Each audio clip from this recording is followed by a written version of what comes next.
Es el Plan de Impulso Económico, lanzado por todo lo alto y que supone en realidad varias preguntas previas. Vamos a estar acompañados de Alejandra Costa, que es editora de Economía de RPP, para profundizar en algunos aspectos económicos.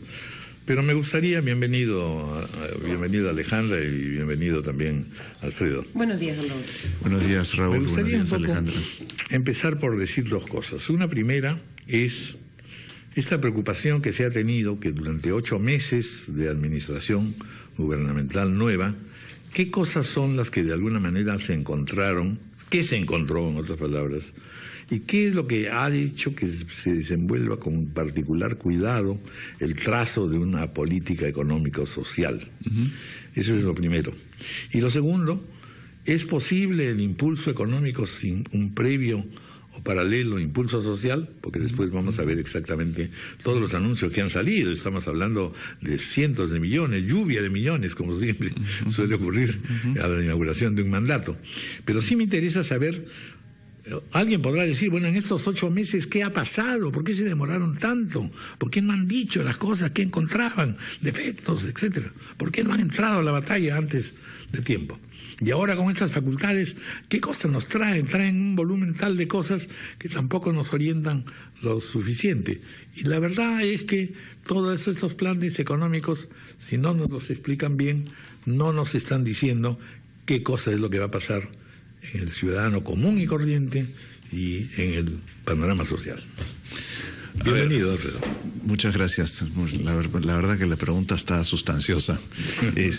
A ver, ¿qué encontramos? La verdad es que lo que encontramos, todo el público lo sabe. Encontramos 18.000 millones de dólares de proyectos trabados, muy trabados, y encontramos una empresa que tenía muchos de estos proyectos, que era una empresa que ha sido acusada de corrupción.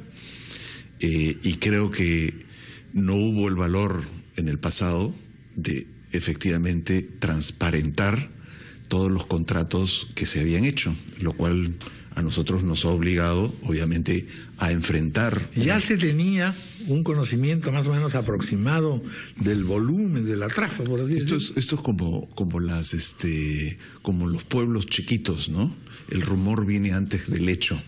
Entonces, sí, efectivamente ya había el escándalo de corrupción en Brasil, ya habíamos visto lo que había pasado en el gobierno de Dilma Rousseff, ya habían bastante indicios de que esto estaba pasando, y es más, el juicio brasilero, pues estuvo mucho antes de lo que llegó al Perú. Entonces sabíamos, ya a Marcelo Odebrecht ya estaba en la cárcel, en fin, todos los presidentes de las principales constructoras brasileras, pues ya se les había encontrado que habían cometido actos de corrupción en las construcciones en Brasil. Entonces era cosa de días de que empecemos a ver los temas en el Perú. La pregunta que uno siempre se hace es por qué nuestra justicia peruana no actuó con diligencia, por qué nuestra fiscalía no fue la primera a encontrar y nos tuvimos que enterar por Brasil, por Estados Unidos o por otros lugares donde se realizó. Eso es lo que encontramos, y eso es transparente. Encontramos que no podíamos seguir con el gasoducto Sin del Sur. embargo, desde el punto de vista económico, pues la anterior administración señalaba que habíamos tenido un crecimiento, no digamos extraordinario, pero sí bastante superior que el que experimentaron varios otros países de América Latina. Mire, el crecimiento... Y también se preciaban mucho de una inversión. Sí, a ver, inversión no hubo. Y creo que la inversión privada estaba paralizada, la inversión pública estaba paralizada. Pero lo importante, y nosotros lo dijimos en la campaña con el presidente, es de que el crecimiento estaba atado a la producción del cobre. Y eso es lo que nos hacía crecer. Y lo dijimos en la campaña, de los 4 puntos porcentuales, más de 2 puntos porcentuales solamente viene por minería. Eso era obvio. Y también lo dijimos durante la campaña, que el crecimiento del gasto privado, es decir, lo que le llega al consumidor, lo que le llega al de a pie, pues no crecía, estábamos en 1%. Gran parte venía del consumo privado y la inversión privada, pues ya no recuerdo, creo que son 13 trimestres que había estado paralizada, es decir, venía paralizada casi del 2014, ¿no? Ellos le echaron la culpa a los precios de los minerales. Pues sí, algo de culpa hubo ahí, pero también, y también lo vemos, muchos de los proyectos mineros también están trabados. Entonces, ¿qué es lo que hemos hecho durante este proceso? Primero, hemos definido una trayectoria fiscal. A nosotros nos dejaron una trayectoria fiscal que nos hubiese obligado, por ejemplo, este año, a reducir el déficit a 1.8%, ¿no? Nosotros generamos un espacio fiscal adicional, sobre todo en los 3 primeros años de gobierno, 1917, 18 y 19. En segundo lugar, como se dice, cambiamos rumbo a la economía, o sea, de encontrar una economía que estaba anclada sobre la minoría. Lo que nosotros dijimos es, queremos un boom de inversiones y queremos un aumento de productividad, ¿no? Y gran parte de los decretos legislativos van en esa dirección. O sea, eso es lo que estamos haciendo. Para darle una idea, muchos hoy día se quejan de las APPs, de las obra pública, de las obras por impuestos. Nosotros hemos hecho una cirugía, pero muy profunda, de 4 sistemas. Hemos prácticamente derogado el SNIP, que era una traba importante.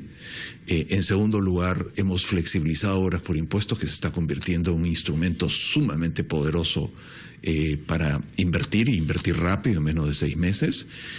Tercero, hemos reformado todo nuestro sistema de APPs y estamos en una cirugía muy profunda de proinversión.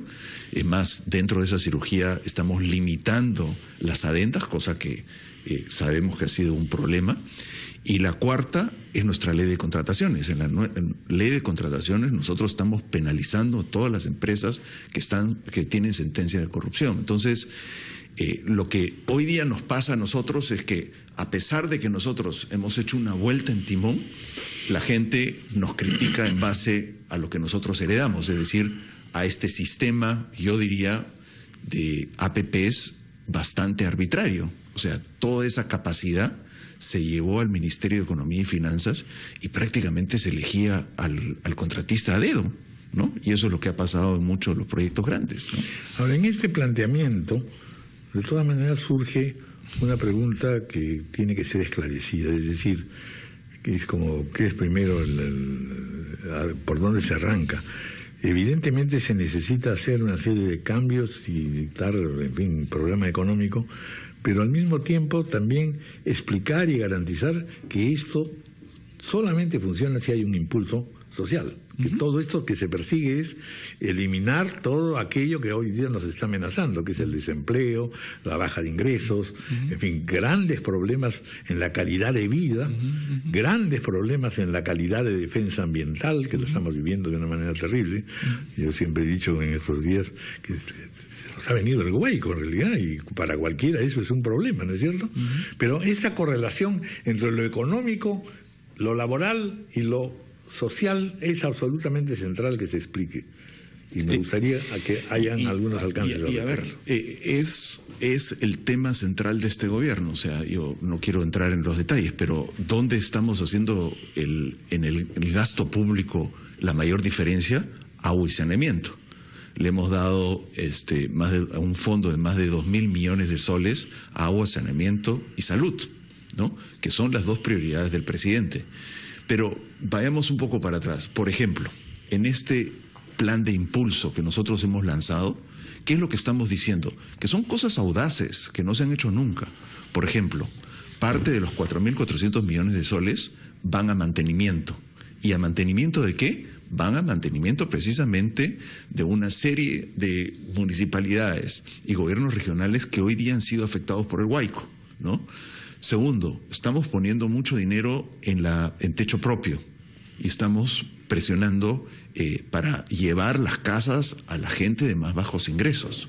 No solamente eso, sino que nosotros, creo que esto no se ha entendido, estamos interviniendo en todo el proceso de la vivienda. O sea, no solamente estamos subsidiando, o sea, estamos ayudando con subsidios al que compra la casa, sino que también estamos ayudando al constructor mediante 2 fideicomisos, que creo que se ha discutido antes. De ahí también estamos ayudando al empleo. Hemos hecho algo muy innovativo, que lo hemos trabajado junto con el Ministerio de Trabajo, de pagar el seguro de salud de la población juvenil. En la población juvenil tenemos cerca de 90% de informalidad y una tasa de desempleo del 25-26%. Es el sector más rezagado de nuestro empleo, y lo que nosotros estamos haciendo, estamos diciendo, ok, el gobierno está dispuesto a subsidiar el seguro de salud y no estamos afectando los derechos laborales, muy importante, ¿no? O sea, estamos honrando todos los derechos laborales y estamos permitiendo que el joven entre a trabajar y que entre a trabajar ya con seguro. Hace unos días un periódico dijo, mostró en una encuesta lo importante que era para ese segmento de la población el seguro de salud. Después estamos interviniendo por intermedio de COFIDE, estamos dando un fondo de cerca de 1.100 millones de soles, que en realidad es un fondo apalancado. O sea, esta es la contribución de COFIDE, pero sobre esta contribución viene el cofinanciamiento del sector privado. Esto podría elevarse a cerca de 3.000 millones de soles. Antes en COFIDE teníamos una serie de fonditos dirigidos a fines muy específicos. Lo que hemos hecho es dicho, no, hemos consolidado todo un solo fondo, y ese fondo va a poder prestar a una serie de motivos. ¿Cuáles son los motivos? Por ejemplo, facturas. Las pequeñas empresas hoy día pagan costos relativamente altos por sus facturas, algunas se demoran 70 días en cobrarlas. Este fondo los ayudaría. Después, capital de trabajo, inversión en maquinaria o en capital para las pequeñas empresas.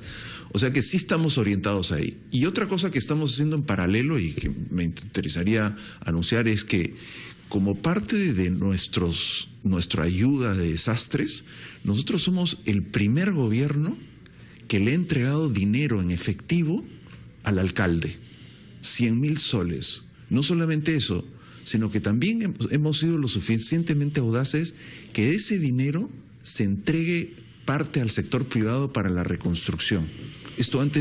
Estos fondos estaban impedidos de llegar al sector privado, solamente reconstruían obra pública. Ahora, y es algo que estamos haciendo esta semana, vamos a dar otro apoyo a la zona, en este caso del norte del Perú, de Piura, que ha sido prácticamente devastado. Ustedes han visto las fotos. Probablemente les demos otros 100.000 soles, que efectivamente es como una caja chica para los sectores, y les vamos a dar más ayuda para poder reconstruir, ¿no?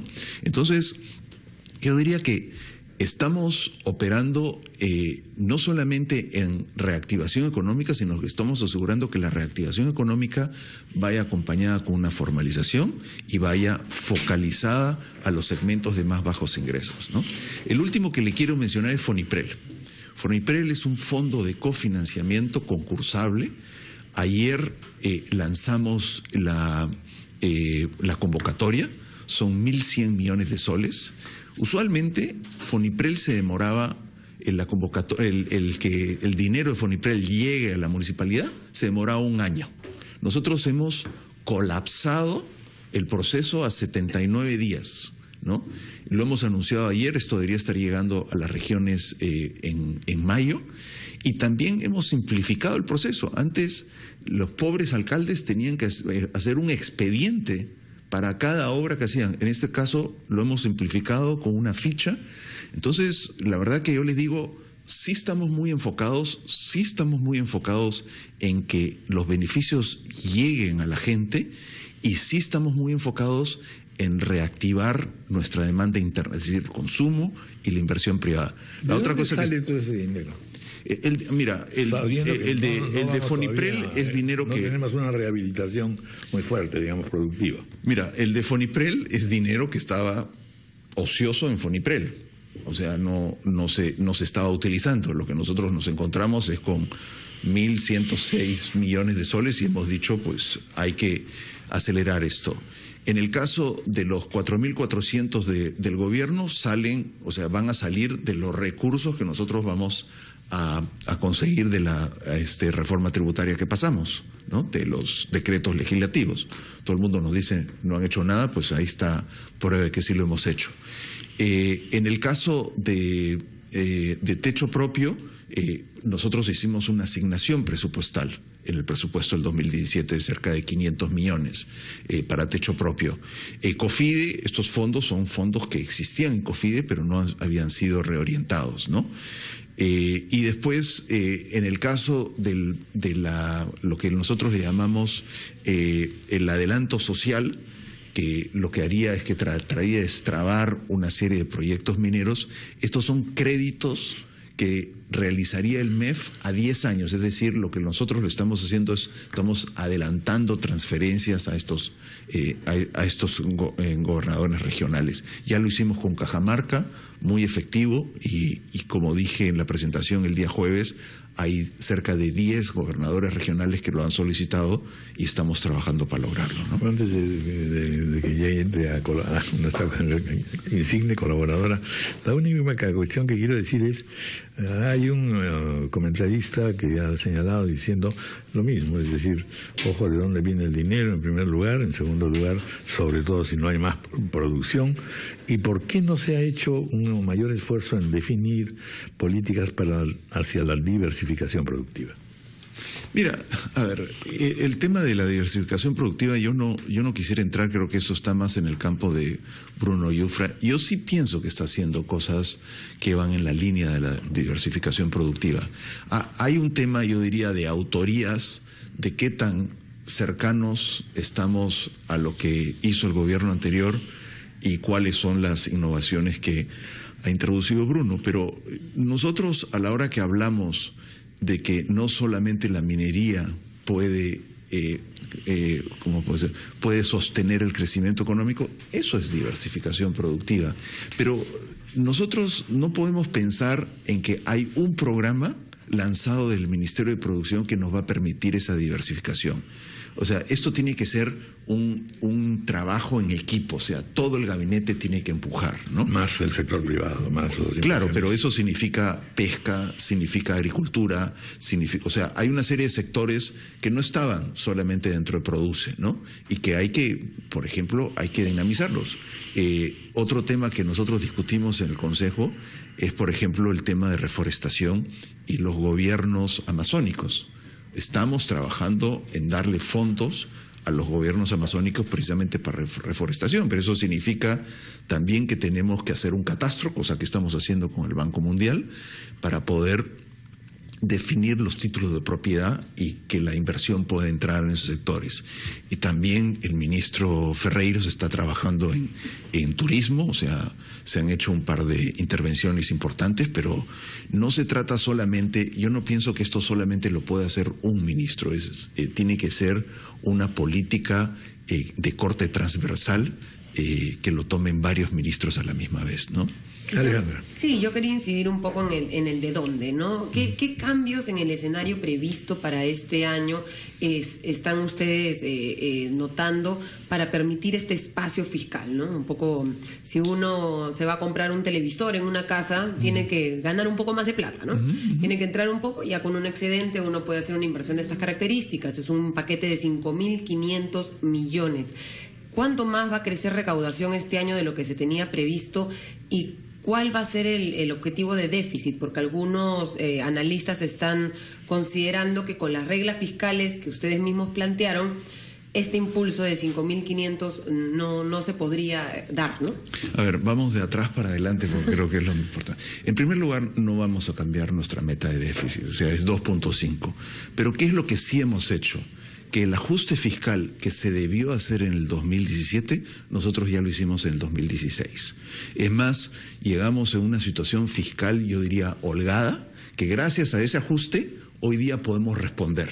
Si nosotros nos hubiésemos ceñido con las pautas que nos dejó el gobierno anterior, el ajuste lo hubiésemos tenido que hacer este año y hubiésemos tenido que hacer un ajuste de 2 puntos porcentuales, cosa que con el escándalo de Odebrecht nos hubiese tirado al piso, o sea, nos hubiese llevado a la recesión. En segundo lugar, ¿de dónde salen los recursos? Bien fácil, hemos cambiado el impuesto a la renta de las empresas, estamos por pasar el reglamento de la amnistía. Hoy día la SUNAT le está yendo muy bien, o sea, no sé si ustedes han visto, pero hoy día la percepción positiva de la SUNAT ha saltado a por encima del 40% y estaba en cerca del 10% cuando nosotros la encontramos. Hay una serie de procesos que la SUNAT ha facilitado y nosotros estimamos que podríamos recaudar por todos estos ingresos cerca de entre 4 y 5 mil millones, y de ahí salen los 4.400 millones. ¿Qué sería un crecimiento de recaudación un año frente al otro de cuánto? O sea, nosotros, bueno, depende mucho de cómo se calcule. También hay otro tema de devoluciones que también tenemos que tomar en cuenta, ¿no?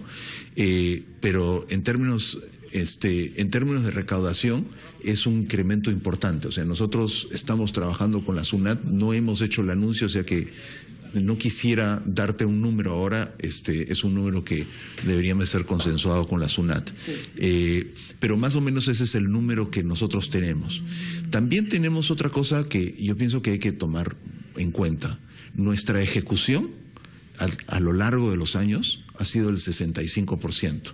Lo que sucede es de que siempre dentro de la administración pública se hacía un poco de maquillaje y el número que se publicaba en diciembre era otro. Pero si uno toma los noviembres ha sido 65%. Nuestra meta es aumentar esa ejecución al 80%. Eso por sí solo da un gran impulso a la... ¿Y cuál es el diagnóstico por el cual sale este plan? Más allá del llamado ya efecto Odebrecht, ¿no? Que se calcula en 1% del PBI, que es más o menos el peso de este programa, se siente un desánimo, ¿no? Hemos visto una encuesta esta semana que 7 de cada 10 peruanos siente que la economía se está enfriando. Ayer el presidente de la CONFIEP, Roque Benavides, en declaraciones a RPP Noticias, ha dicho que siente un desánimo en la población, un desánimo entre las empresas. ¿Cuál es el diagnóstico desde el MEF? A ver, ¿Está enfriándose la economía? A ver, son tres cosas. Uno es que tenemos lo que nosotros los economistas le llamamos un shock transitorio, que es Odebrecht. Es decir, Odebrecht tiene que dejar una serie de contratos y nos vamos a tomar un tiempo en reemplazarlos. La verdad que... Donde ahí entra además el problema del desempleo muy agudo. Exacto. Entonces, ahorita voy a ver el desempleo. Entonces, lo que nosotros necesitamos es compensar por ese periodo en que probablemente algunas obras se paralicen, ¿no? Como el caso del gasoducto del sur es bastante obvio, pero también tenemos Chavimochic, que había que firmar una adenda. Nosotros nunca la quisimos firmar con Odebrecht, pero lo que sí les puedo decir es que estamos trabajando en eso y hoy día tenemos un gran número de empresas interesadas en tomar los contratos de Odebrecht. Entonces, no es que tengamos un problema de largo plazo, yo por eso dije que los fundamentales de la economía están intactos. En segundo lugar, cuando vemos en la economía, ¿qué es lo que no crece? ¿Dónde es que las cosas están mal? Empleo. O sea, el bolsillo del de a pie. Ese es el que está mal. Pero no está mal hoy día. Viene mal hace 3 años, cuando yo digo... Pero es el de mayor efecto político. Es no solamente político, sino me parece que es donde nosotros como gobierno somos más responsables, porque nuestra obligación es traer beneficios a la población.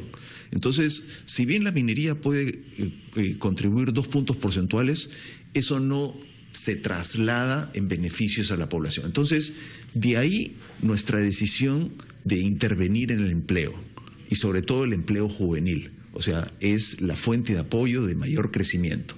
También tiene otro beneficio, que si nosotros apoyamos a los jóvenes, la productividad de la economía va a empezar a subir, ¿no? Porque lo que nosotros no tenemos es que no estamos empleando a los jóvenes, tienen problemas de delincuencia, etcétera, etcétera. El otro tema que es muy importante también es lo que nosotros los economistas le llamamos los espíritus animales, ¿no?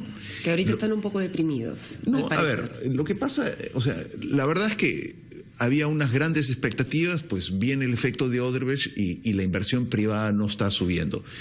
¿Qué es lo que sucede? Que las empresas usualmente hacen sus planes hacen sus planes a 1 año, a 5 años, y ellos definen una ruta de crecimiento de su inversión o de su gasto, etcétera.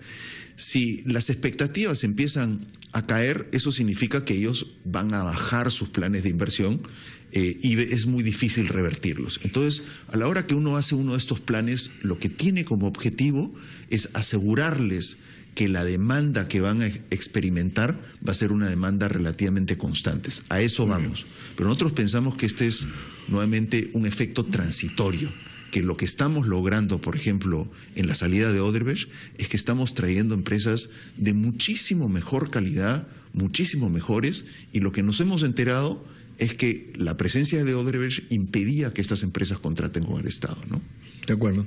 Bueno, el tiempo nos ha ganado, ministro. Gracias por haber estado con nosotros y sobre todo vamos a continuar porque estamos, por supuesto, siempre son los primeros pasos claves. Bueno, y ahora que usted está los sábados, pues mayor razón para venir a hablar con usted. Muchísimas gracias, don Raúl. Muchas gracias. Gracias. 9:30 de la mañana, vamos a hacer una pausa y luego vamos a conversar con una de las